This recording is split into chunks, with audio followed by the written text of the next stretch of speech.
If you are an investor in silver and gold mining companies, you need to understand what's going on in Mexico right now. Basically, the government is taking over the entire mining industry, and they're moving towards an outright ban on open pit mining. These changes will affect the profitability of mining companies that operate in Mexico. Discover this information now before you see it take effect in your portfolio. Now, the presentation's a little bit long. I've got a PowerPoint slide deck. It's 29 slides. It took me a full hour to go through them. But again, this is valuable information.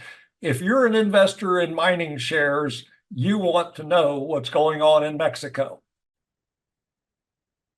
Hello, folks. It's Wednesday, September 11. It's about 1 o'clock in the afternoon on the west coast of the United States. What I'm up to in this series of videos is I'm looking at my existing portfolio of mining stocks and deciding what I want to do with them. To keep them, sell them, buy more, again, what do I want to do with my portfolio? And yesterday I looked at Dolly Varden. You can find that video, give it a watch. In today's video, I'm digging into the recent changes to mining laws in Mexico. And of course, that's significant because Mexico is, that's one of the tier 1 jurisdictions for mining companies, or up until recently, that has been considered a tier 1 jurisdiction for mining. And perhaps that will change if all of these legal changes actually get cemented into law. Right now, there are a lot of challenges. There are at least 500 legal cases against these reforms. That's how they're being presented by the Mexican government, is that these are reforms to mining law. Other people might think of them differently, but let me share my screen here and we'll get going. So I've put together this slide deck for us to look at, and let's just jump right in. So this is my objective in this presentation. I got 2 questions I want to answer. One, is it okay to invest in mining companies that operate in Mexico? That's an obvious question. And it applies to me as an existing portfolio holder. I've got companies in my portfolio that are operating in Mexico. And then a big question, will Mexico ban open pit mining? That change hasn't occurred yet, but it's on the agenda. And so we'll talk about that during this presentation. As I was doing the research for this presentation, I realized that there are different perspectives on these legal changes. And, this occurred to me as I'd listened to a video from a mining company CEO. And obviously they've got a perspective. You could say that they're talking their book, and so they're trying to minimize the effect of these legal changes. It's a tempest in a teacup. That's not going to bother us at all. You should still invest with our company. But, again, that's an appropriate perspective for a mining company, a Mexican mining company CEO to have, in particular when he's talking to his investors and potential investors. He wants to minimize the significance of these changes. I'm primarily an investor in physical metal and silver in particular. I'm a huge silver bug, far more silver than gold. And so from my perspective, hey, stop all mining in Mexico. That only helps my position because the value of the metal that I hold, the physical metal that I hold, increases because they aren't mining anymore. 25% of the silver that's mined in the world comes out of Mexico. And so you stop silver mining in Mexico, well, hard to imagine that wouldn't affect the price of silver. So, and then existing miners, I spoke to that one.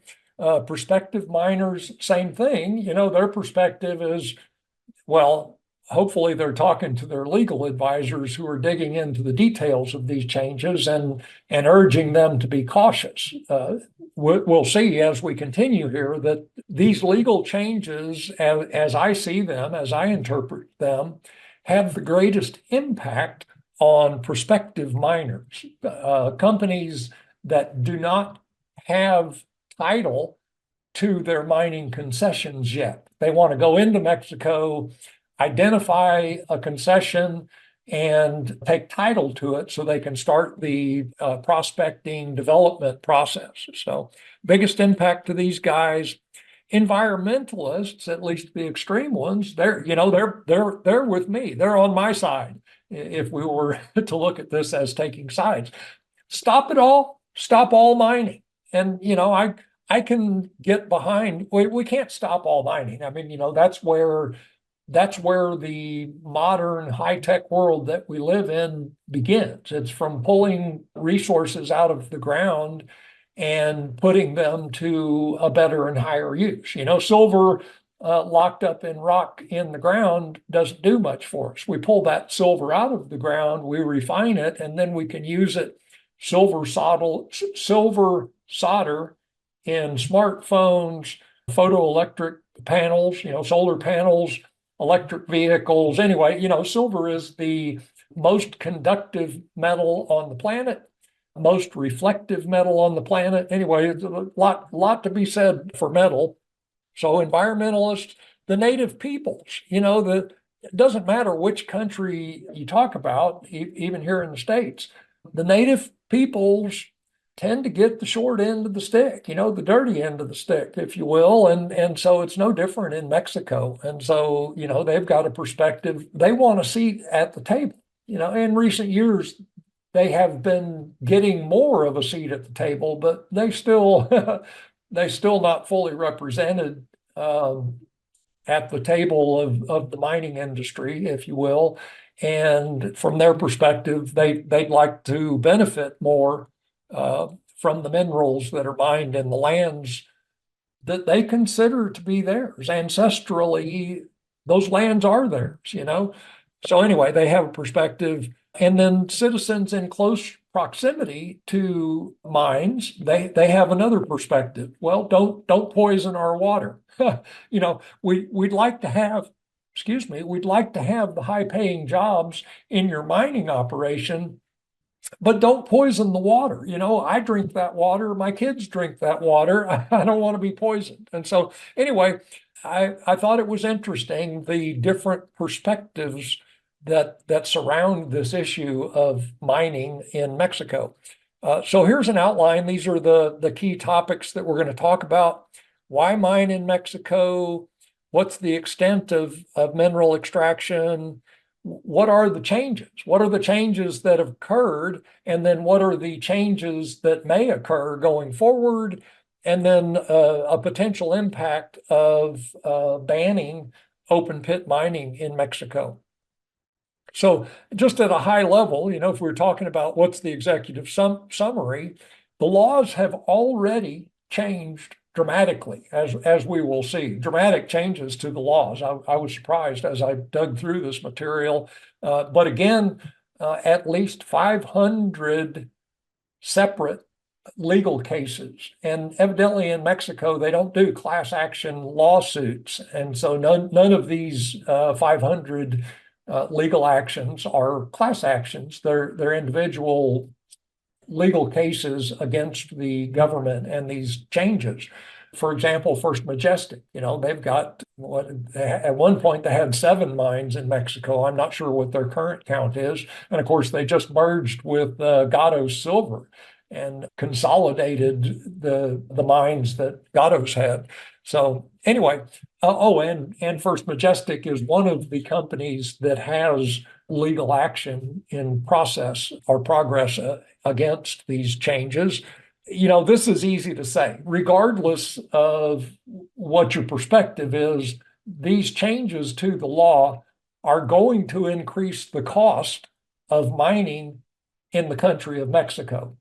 Legal changes, water usage changes, the permitting, no question that it's going to cost more going forward to mine minerals, extract minerals in Mexico. So that's just a given, in my opinion.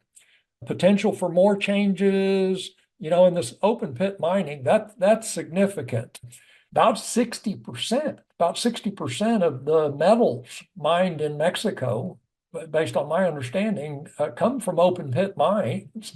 And in particular, the silver extraction seems to rely more on open pit mining than gold does. And that could make some sense because silver, relative to gold, silver is very low cost, low value. I hate to say low value when we're talking about silver, but in dollar terms, we got silver currently at 2850 or wherever it's at today, whereas gold's at 2500 roughly. And so as a mining company, there's a lot more profit in gold than in silver. And so it makes sense to take a low cost, the lowest cost approach possible to mining silver. And obviously that's open pit mining. So it makes sense that there are more open pit silver mines than open pit gold mines. Legal challenges, as I've mentioned, 500, at least 500, more impact on new exploration than existing. And so first question, why mine in Mexico? Well, this is kind of my snarky answer. That's where the metal is. I mean, if you want to mine silver, where are you going to go? Well, Mexico's probably near the top of your list or has been in the past. So go where the metal is. Less regulation, and we'll dig into that a little bit, and then cheap labor. And, that's unfortunate. And again, that goes back to the native peoples and the people living in close proximity to the mining operations. But anyway, the less expensive, that would probably be a more politically correct way of saying that. Not cheap labor, but less expensive labor in Mexico than certainly in the United States or Canada. So, well, let's continue. Largest producer of silver, significant producer, gold, copper, and zinc. Why mine in Mexico? This is the key reason, in my opinion. Well, besides the fact that that's where the metal is, number two would be there's less regulation in Mexico. And this is a perfect example of that. Mexico regulates 104 pollutants, and mining is a dirty industry. There's a lot of chemicals that are used in the processing of both silver and gold and other minerals. Whereas Canada, it's 346, and in the States, it's 675. And so if you were comparing, let's say we've got three mines, one's in Mexico, one's in Canada, and one's in the US, and they're all equal. They've all got exactly the same resources. Which mine are you going to pick? Well, based on regulation, you're going to go to Mexico because they're only paying attention to 104 pollutants, whereas in the States, it's that many, and so in my opinion, this less regulation in Mexico is a primary reason why mining companies choose Mexico over other venues like Canada and the United States. So the extent of mineral extraction. So, 24, I think I said 25%, 24% of global silver supply. Mexico is the number one producer, China number two at, nearly half. And so not only is Mexico the leading producer of silver, it's the leading producer by a large margin, significant cutting off or significantly curtailing the production of silver from Mexico would have a dramatic effect globally, in my opinion. Number 6 in gold, number 11 in copper, number 5 in zinc, 2.4% of Mexico's GDP. Analysts are suggesting that these legal changes, and this is before an open pit, a ban on open pit mining, they're already saying that the legal changes that have already been made could reduce GDP by a full percent. We're looking at the timeline of the legal changes that have occurred that affect the mining industry. So in 2018, Obrador, that's his last name, he's the Mexican leader. He is in office through the end of September. So we're about to get a new president in Mexico. Her name is Scheinbaum, is her last name. I forget what her first name is, Claudia maybe. But anyway, when Obrador came to office in 2018, he stopped granting mining concessions. And so there have been no new mining concessions granted for 6 years. And well, I was about to continue, but we'll get to the point that I was about to make.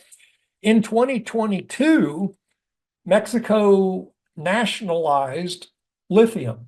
And of course, that's a critical metal, obviously important in batteries, which with electric vehicles, lithium's a big thing. So that was changed in 2022. 2023, that's where we're going to focus the most. These were mining changes to mining law that have passed. They have been enacted. Although, some of they changed the law, and in one case, they created a requirement for a new government agency, but that agency hasn't been created yet, a full year later. And so these legal changes have been made, but there's a lot of uncertainty as to how they will take effect and when they will take effect and who is affected. So anyway, there's a lot of uncertainty.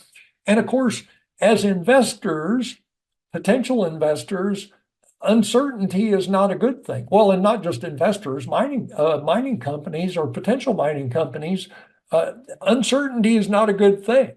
If you're uncertain about the future of mining in Mexico, you're not going to make an investment that is at least 10 years. Mining companies, they're looking at a 10-year time frame at least, if not 30 years or 50 years. If they get a really juicy mine, with lots of resources, they'd like to mine it. Well, I'd like to mine it forever. We're still La Potosi, still mining that after hundreds of years. But and so anyway, a lot of uncertainty about these legal changes that have already been enacted.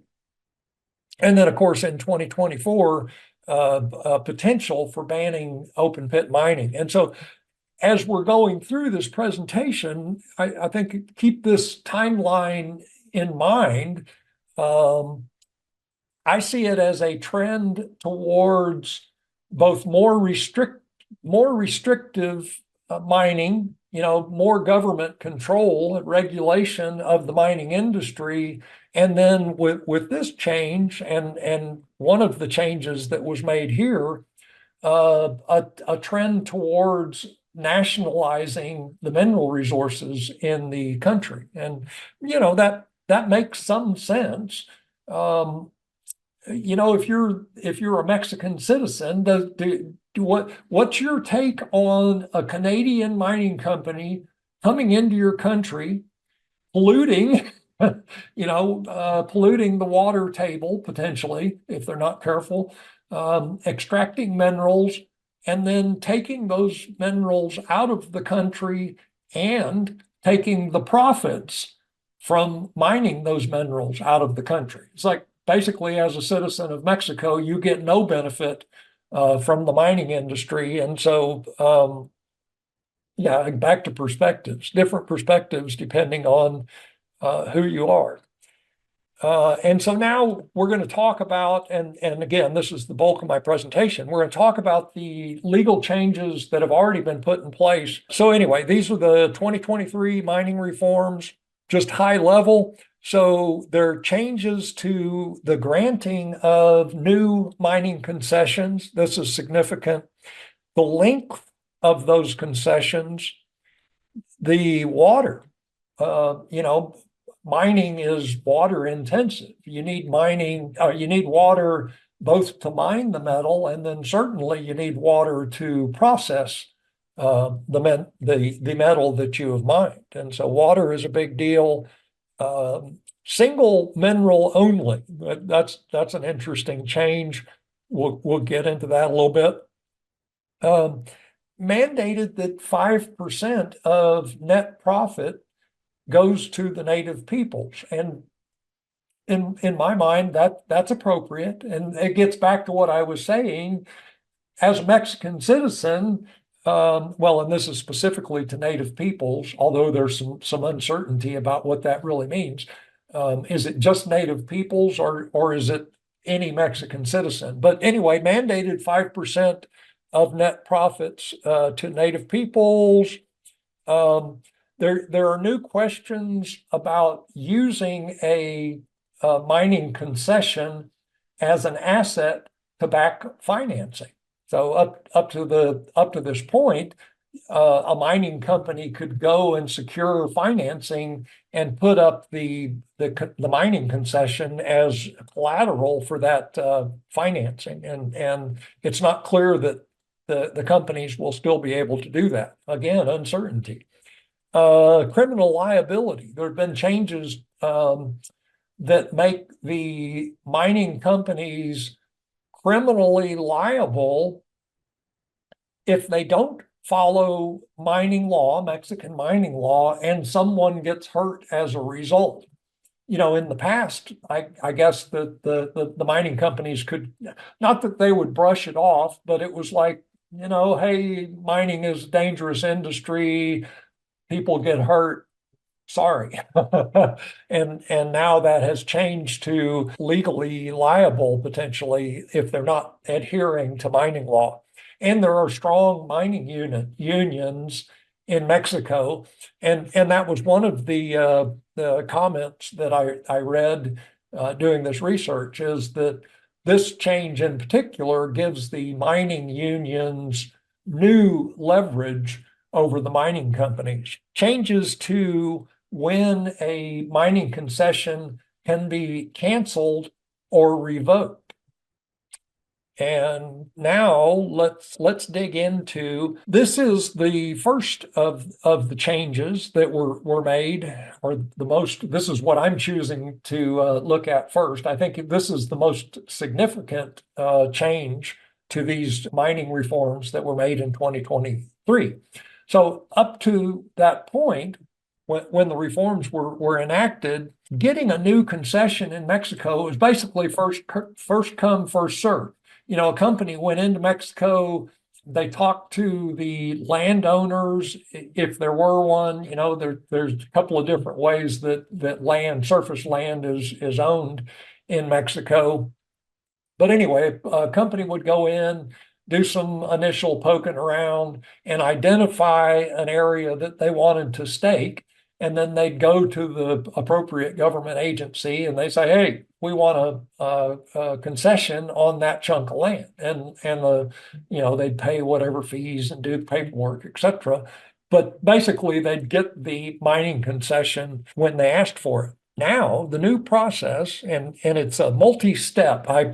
I chose to identify it in steps or break it up in steps. So, because it made it easier for me to think about. So in the first step, the interested party. So this is the mining company. They have an area that they're interested in. So same thing, you know, however they go about it, they've identified a chunk of land that they'd like to explore and potentially, you know, prospect, move into the development process. And so now they go to this Mexican Geological Survey. This is a government agency. SGM is the, in the Spanish, the order of words is different. And so you would think that the acronym for that would be MGS. Well, in Spanish, it's SGM. So, and so now the prospective mining company, they go to this office, they say, hey, we're interested in this land. We'd like to potentially explore it and develop it. they don't get to develop it. They don't get an automatic, first come, first serve mining concession. The SGM goes out and they decide, well, is this really interesting land or not? And so basically they've got first dibs, if you will, on the land. If they determine that, yeah, okay, maybe there's some minerals here that are economically viable, well, they don't just give it to this interested party that brought it to their attention. They put it up for public auction. Everybody gets to bid. And so all of the mining companies who, this chunk of land may not have even been on their radar, but now it is in this new process as of 2023. All of the mining companies will receive notice that this prospective chunk of land is potentially available, and they'll have the opportunity to bid on it when the public auction occurs. Now, the initial party, obviously, they get to bid along with everybody else, and they have a unique position. They do have a priority position in the auction process, in that if their bid is not the high bid, they have the right to match the high bid. And so, if one of the other companies, outbids them by $1, they get to come back and say, well, we'll match that $1, and then they will win the auction. And so they do have a priority position in the bidding process. But notice that in this particular step, deep pocket, let's say I'm a prospective mining company, and I lowballed it. I lowballed it. You come in and you got deep pockets. And so you bid what will be a high bid, and more importantly, a bid that I can't match. It's like a poker game. If you have deeper pockets than everybody else at the poker table, you can basically buy the pot. You could bluff. You could have a handful of nothing. All you got is deep pockets, and you win the game because you outbid everybody. Then the next step. So somebody wins the auction. This step is unclear to me. And again, there's a lot of uncertainty in how these laws will be enacted, how they are interpreted. Some of the stuff I was reading was lawyer interpretations of these legal changes, and even the lawyers they're not clear. So anyway, evidently at this point, the SGM can decide that, well, we don't really want this property to be developed by a third party. We're going to keep it in our own pockets, and we're going to specify who gets to develop it. So basically, the government can step in and say, well, yeah, it went through the bidding process, but we're reneging. Maybe that's too strong a word, but basically, we're going to choose to develop this property ourselves. And again, remember the timeline and the trend towards nationalization of the mining industry in Mexico. And so a lot of uncertainty in this step there. So now we've gotten through the auction process, and whether it was the initial interested party, somebody who outbid them. Anyway, we've gone through the auction process, and now somebody has gained the concession. The key point is that they have not gained the title. What they have gained is the right to start exploring. And, well, actually, their first step is they have to go in and start securing permits. They've got to get a water concession. They've got to get agreements from any native peoples.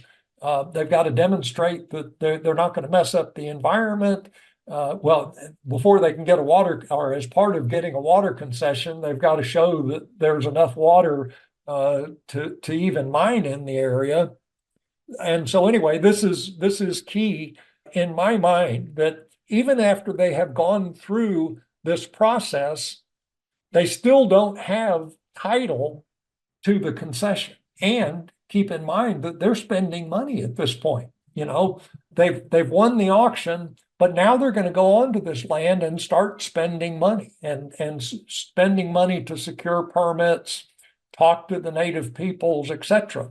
And so they're making an investment, and they still have no guarantee that they will ultimately get this land mining concession that they are working towards investing money in. So, and that's number 7 here, that before they get title, they've got to jump through all of the hoops, environmental permits, water permits, native peoples, etc. So these changes are significant. And as I've stated, more significant to prospective miners in Mexico. If you are a prospective mining company, Mexico is probably not the place to do business. If you're an existing miner, so you already have your mining, you have a title, you hold title to a mining concession, these reforms are probably not applicable to you. And the potential problems that those legal changes create, or potentially create, at least in my mind, I touched on this, that basically deep pockets could come in and essentially steal a concession from a mining company that was not well heeled. They didn't have deep pockets, and they might lose a juicy concession just because they got outbid. NGOs, environmentalists, they could prevent a mining company from gaining title to a mining concession just by being an obstructionist. Whether it made sense to block the mining of the particular land, they have the potential to do so. And the people with deep pockets could actually go in and fund these people to intentionally block the process. They go to the chief of the native peoples, and they buy him a Bugatti Veyron and say, hey, make sure that agreement for the mine doesn't happen.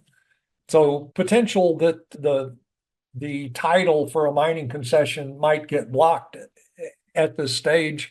And then I touched on this as well, that the Mexican government could step in and basically take the mining concession, a juicy mining concession, and hand it over to a government-owned company.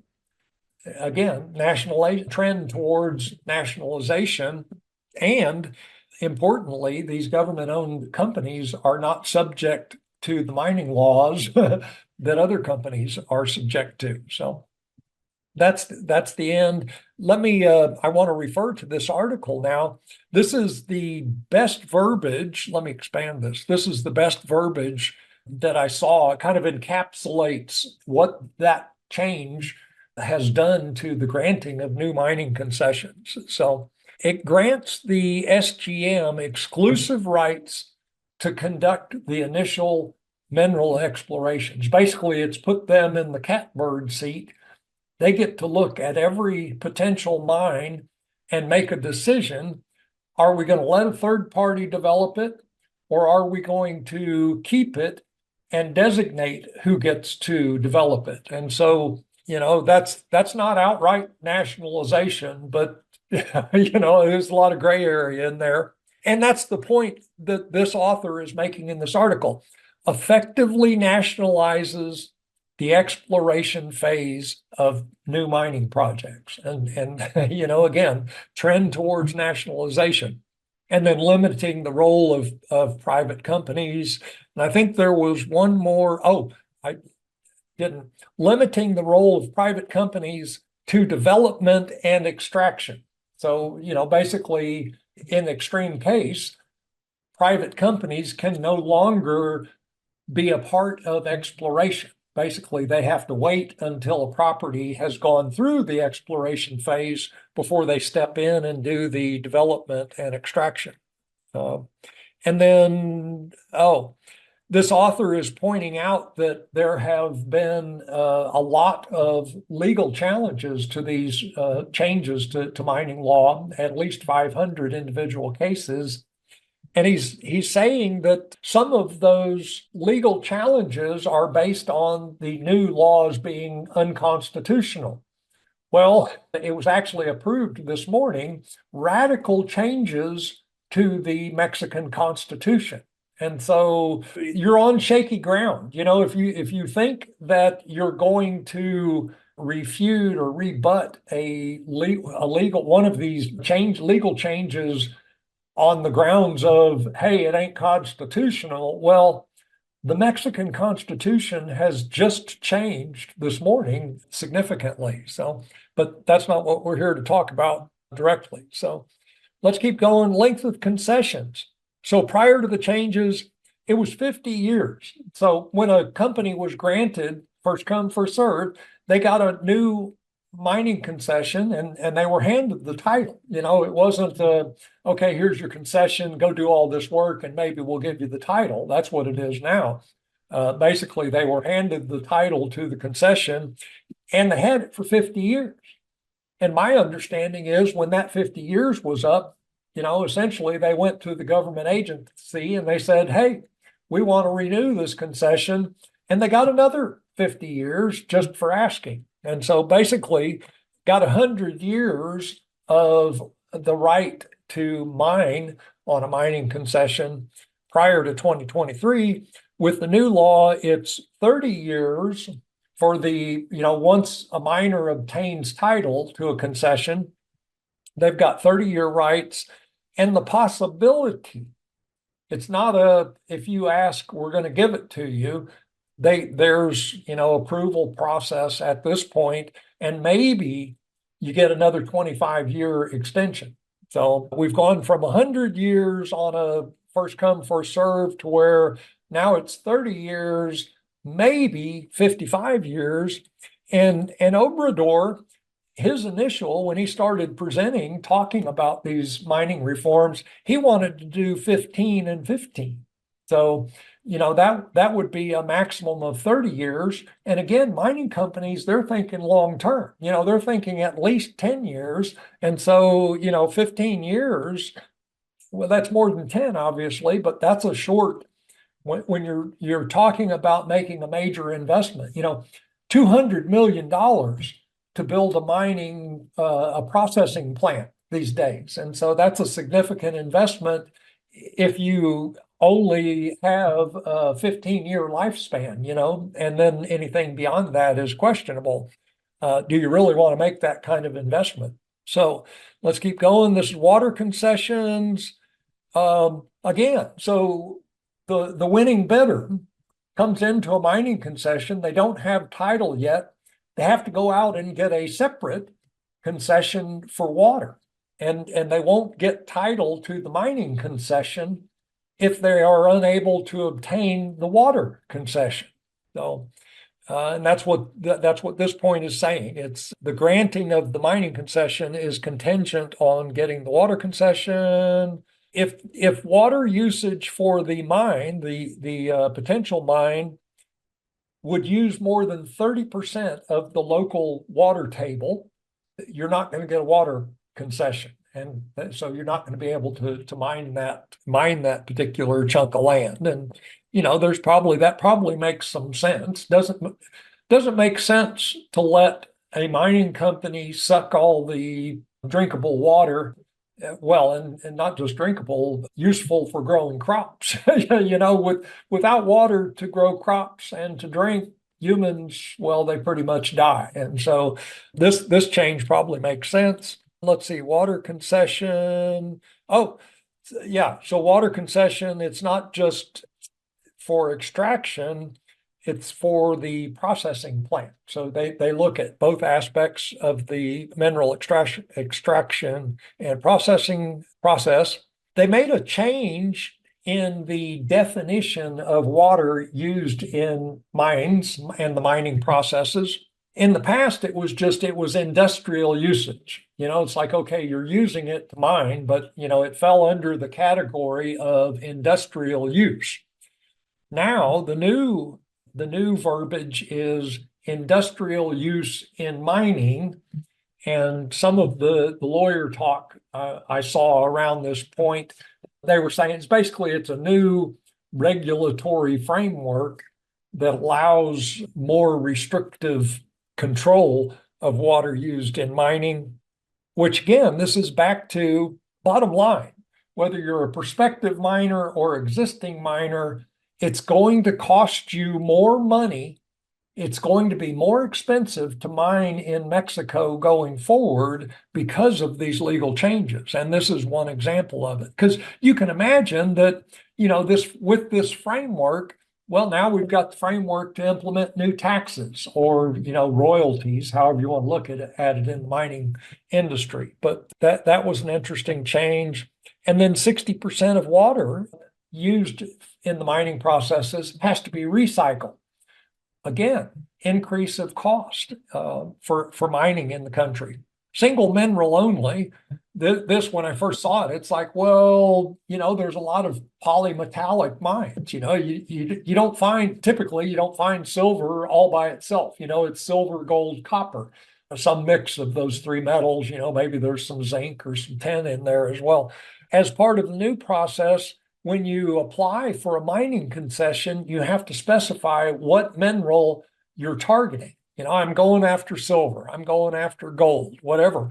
And then if you discover other minerals, you have to go back and have that second mineral or third mineral added to the concession. And again, there's additional fees and essentially royalties that the government's going to require for any additional minerals that you're going to process on your concession. So that's what that's saying. Does not apply, as best as I could tell. This particular change does not apply to existing concessions. So the companies that already have title to their mining concessions, that change is not applicable. This is, I tongue in cheek, 5% to the big guy, 5% to native peoples. I've never seen this term in reference to Mexico, Afro-Mexican, and so I'm not sure about the history of Mexico in regards to Afro-Mexican, but that was two categories when we were talking about native peoples. They referred to indigenous, which those are the descendants of Aztecs, Incas, Europeans, and then a separate group, the Afro-Mexicans. So unclear on that. But anyway, 5% for the native peoples. And, cynical perspective, it's like, well, I didn't make any money. And so therefore, 5% of zero is zero, but you don't get to play that game because it's 5% of the tax return that you submit to the Mexican, basically it's the IRS in Mexico, 5% of your net profit based on the tax filings inside the country. So unclear whether the 5%, and again, uncertainty around these legal changes, is it just native peoples or is it any human settlement? So, let's say we have a village that's close to a mining concession, but the people living in that village, they're not Afro-Mexican. They don't fall into the Aztec, Inca, European indigenous peoples. Oh, well, Europeans wouldn't be indigenous, would they? It'd be the Aztecs and the Incas, descendants of those two groups. So excuse me for saying Europeans in there. But which of those groups does this apply to? Or not apply to. And again, the fact that there is uncertainty increases risk, increases cost, makes it more likely that mining companies will choose other jurisdictions to invest in.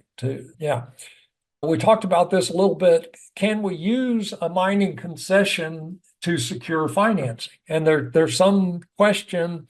Some of the verbiage is in operation. So if your mining concession is in operation, yes, you can use it as an asset to secure financing. But then, okay, what does operation mean? If I have a mining concession and I'm in the exploration process, I'm drilling holes, I haven't done it. I'm not going deep mining. I'm not digging an open pit. Certainly not in production yet. Is that considered operation? Or do I have to physically be producing metal to fall into this category of operation? And so again, lack of clarity means it will be harder to obtain financing. As a banker, unless you're clear on what these laws, how these laws affect the asset that you're considering giving a loan on, the mining concession, the answer is going to be no. I'm sorry, I can't grant that loan because I'm unsure whether if you default on my loan, will I be able to step in and monetize the mining concession that secured, or I thought secured, the loan? And so anyway, that's an interesting change. This is the criminal liability new change where it is applicable, as I was saying earlier. It's, as a mining company, if you're not strictly adhering to the Mexican regulations around the mining industry, safety in particular, and somebody gets hurt, that's where the criminal liability steps in. The company could be criminally liable for that person getting injured, or hopefully not, but potentially killed. Mining is a dangerous industry. And again, this change potentially gives the mining unions leverage over the mining companies, because now they can say, if their members, a union member comes to the union boss and he says, hey, the local mine down here, they're not adhering to regulation XYZ. Well, the union boss, he can go to the mining company and say, look, if you don't fix this issue, I'm going to make sure that you're criminally liable for anybody that gets hurt. And so anyway, new leverage over the mining companies. Cancellation, revocation of a mining concession, excuse me, government or a government agency can jump in and say, imminent risk of ecological imbalance, irreversible damage, etc., contamination, public health, risk to public health, and any of these conditions, the government can step in and say, hey, we're canceling or revoking your mining concession. Continue, that looks like a duplicate. No, not a duplicate. Oh, I meant to separate these two. This is revoked. These are the reasons that a concession can be revoked as opposed to canceled. So separating the two. So these three are the reasons that a mining concession could be canceled: failure to make payments, submit required reports, commence work within 2 years. And so you go through all the hoops, you win title to your mining concession, but then you don't do anything with that mining concession for 2 years. Government can step in and cancel the concession. Now we're getting into the proposed changes. And so these legal changes have not occurred yet. They're on the docket in 2024. They're actually, Obrador back in February, he proposed 20 changes, a package of 20 changes, wide-ranging effects, mining industry, constitutional. The legal changes are most significant, in my opinion, more significant than the changes to mining law, because it affects the government. It affects the government of the country. The synopsis, or the executive summary I saw, makes the most sense to me about the changes to government. It's consolidating power within the executive branch. So more power in the president and in the Congress, Senate. One of the changes, for example, and again, this passed just this morning. Just this morning, they passed the upper house. The Mexican Congress, similar to the Congress in the U.S., there's two houses, lower house and upper house. And this morning, the legal changes to the way that judges are elected or come into office, that passed this morning.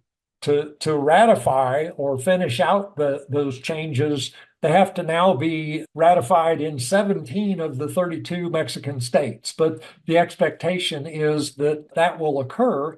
And the reason I'm going into that is to point out that both Obrador, the incoming president, Sheinbaum, they're both part of the Moderna is the name of their political party. They're both in the same party. Scheinbaum has been mentored by Obrador since at least the year 2000. And her background, she was mayor of the largest suburb of Mexico City. Then she became the mayor of Mexico City, and now she's taking over as she's president-elect. She's won the election. That was June 3rd. And so she will be the next president of Mexico. And in her campaign, she has voiced that she intends to enact all of the changes that Obrador proposed. And so it's reasonable to assume that the package of 20 changes that Obrador talked about and has put in motion, that they will ultimately come to pass. And one of them being a ban on open pit mining. And so that's why we're talking. Further restrictions on water usage, that, like they weren't, like the changes made in 2023 weren't strict enough. There are further restrictions being considered. Let's see. And so when we're talking about these proposed changes, are they likely to occur? That's a reasonable question to ask. And that's what I was just referring to. We've got this political party, the Moderna Party, that both Obrador and Scheinbaum are a part of. Obviously they're the leader, whether they're the leaders or they're certainly the strongest political figures within the party. They gained in the June 3rd elections, they gained a super majority in the lower house of Congress. And so basically anything they want to enact, they can get through the lower house of Congress because they control it. They've got a super majority. Anything they say goes, basically. And then in the upper house, they're 3 votes shy of having a super majority. So they have a majority in the upper house, but not a super majority. And so they have to do, arm twisting and negotiating to get stuff to pass through the upper house. And that's exactly what occurred this morning. The Moderna Party got 3 members, Congress members from opposition parties, to jump over the aisle, so to speak, and agree to the constitutional changes that were passed this morning. So in my opinion, it's reasonable to assume that Obrador today and Scheinbaum starting on October 1st, they've got the political power to pass these changes, including a ban on open pit mining if that comes up. Now, I think that they have bigger fish to fry. There's a package of 20, and I'm guessing that banning open pit mining, that's not at the top of the list. Obviously, the changes to the constitutional changes were at the top of the list, but now they've passed. And the fact that they've passed, that's a demonstration of Scheinbaum and the Moderna Party. They've got power. They've got power to make changes in Mexico. So potential for open pit ban is high. Claudia Scheinbaum, mentored by Obrador. During her campaign, she said that she intends to pass, it's called Plan C, or referred to as Plan C. It's Plan C because Plans A and B failed to pass. Obrador didn't get enough backing to pass Plans A and B. Now they're on Plan C. It's gone from 20 down to 18, or at least 8 high priority reforms that they want to pass. 6 that they intend to present to Congress this month. And again, some of those already passed this morning. But potentially Obrador will get additional changes made before he leaves office. There's Mexican Independence Day. I don't know what it is off the top of my head, but it's sometime in September. And so there's some speculation that he's trying to make these changes and so make it part of celebrating Mexican independence, that he's this great political leader that reformed the Mexican Constitution, etc. So there is potential that some of these changes will occur quite quickly. And there's at least six. I'm holding up four fingers and saying six.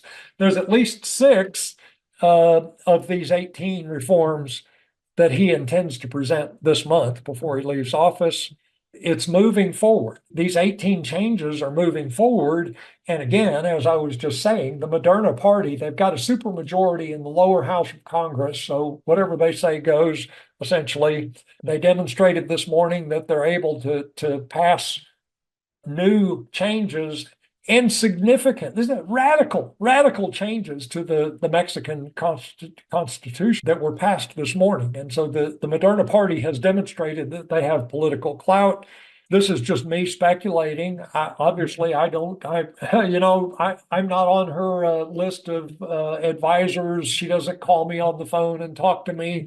I didn't know who she was until, a week or so ago when I started doing this research. So I'm just guessing that a ban on open pit mining is not going to be at the top of her list. But given everything else that we've seen, the timeline, as I pointed out, that timeline, in my mind, that is a trend towards nationalizing the extraction of minerals in the country of Mexico. And potentially a ban on open pit mining would be part of that. So, who knows?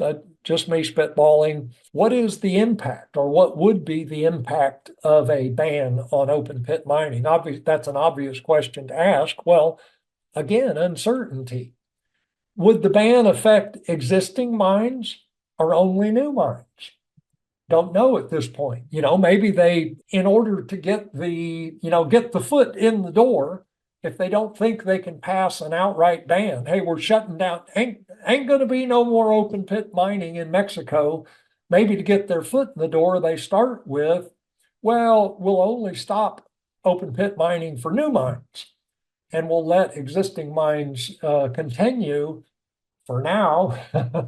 So anyway, a lot of uncertainty about who would be affected by that ban. As I said before, 60% of the mineral production from Mexico is open pit mining, predominantly silver. Oh, there it is, predominantly silver. Potential to affect 200,000 jobs, potential loss of 1% of GDP. And so as I started this presentation with, my objective was to answer these two questions. Is it okay to invest in mining companies operating in Mexico? And then will Mexico ban open pit mining? Let's answer the first question. So is it okay to invest? In my mind, an existing mining company, they've got title of their concession. They're already in, they're well into the exploration development process, or even better, they're already in production. They're probably okay, but as I stated several times, their operating costs will increase. They will not be making as much money going forward from their operations in Mexico as they have in the past. That's my opinion, and I don't know how it could be any different, given that they now have to comply with the new regulations around water. Just as one example, the water usage. They have to recycle 60% of the water that they're currently using. And so if they weren't already doing that, now they've got to come up with a plan and a processing, some type of processing facility to recycle 60% of their water usage. Now some of the mining companies, they've already been moving in that direction. Obviously environmentalism is nothing, it's not new. That's not a new concept. And some of the mining companies have been moving in that direction for years now. So potentially not a big impact, but it could be, but I think it's safe. I'm stumbling over my words here. I think it's safe to say that even an existing mining operation in Mexico, it's going to cost them more to operate going forward. New operators, and again, this is just me, this is just Brian stating his opinion. I think there are better opportunities elsewhere. The risk of investing in prospective mining companies who are operating in Mexico. It's just the risk is too high, in my opinion. I'd much prefer to look at companies in other tier one jurisdictions like the US and Canada. So, but again, that's just me. The second question, will there be a ban on open pit mining? Again, this is just one of the 18 or 20 reforms that Obrador proposed, and Sheinbaum, based on her campaign talk, agrees with and supports. Now, political candidates don't always do what they say they're going to do, but given that she's been mentored by Obrador for the last 24 years at least, you would think that she is of the same mindset or similar mindset as Obrador. So, and again, the Moderna party, the Moderna political party, they've got a supermajority in the lower house of Congress. They demonstrated just this morning that they're able to pass legislation, radical, dramatic legislation through the upper house of Congress, which says to me, don't underestimate what Sheinbaum will be capable of doing while she's in office. But the bottom line is, and again, this is just me guessing, they've got bigger fish to fry than trying to enact a ban on open pit mining. But, the fact that it's on the list suggests that it's likely to occur somewhere down the road. If it doesn't happen now, it's likely to occur at some point during Sheinbaum's 6-year term of office. So, folks, I've babbled on long enough. I've talked about the changes to Mexican law, potential for additional changes going forward. I've given you my perspective on how that affects me as an investor in mining companies, and hopefully have given you some valuable information so you can consider and evaluate your own portfolio of mining stocks, or the potential with which mining companies might you invest in going forward. I'm going to wrap it up here. Let me stop sharing my screen, and I'll talk to you next time.